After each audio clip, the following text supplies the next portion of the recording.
अफ़गानिस्तान से अगस्त 2021 में अमरीकी अफवाज के इनखला के वक्त नज़र आने वाली बदनज़मी अफरा तफरी का ज़िम्मेदार कौन? यही जानने के लिए हाउस फॉरेन अफेयर्स कमेटी ने अमरीकी वज़ीर ख़ारजा एंटनी ब्लिंकन को तलब किया।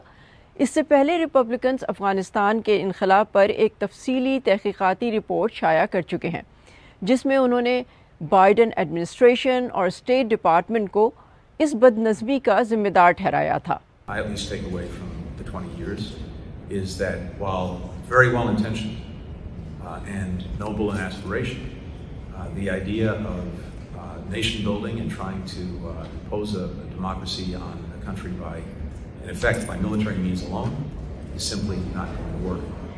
And that while security is necessary, it's not sufficient to getting the job done. What we learned today is what we've known.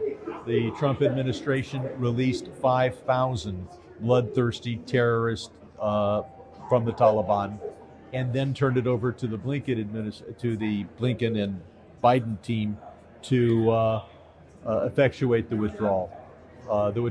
The surrender document that Trump agreed to, not just surrendering on paper, but releasing 5,000 terrorists, pretty much put us in a position where bad things were going to happen in Afghanistan. Really, it's just a complete capitulation of their duties, of their constitutional duties, actually, and they refuse to come see us, and so we finally drag them in, basically.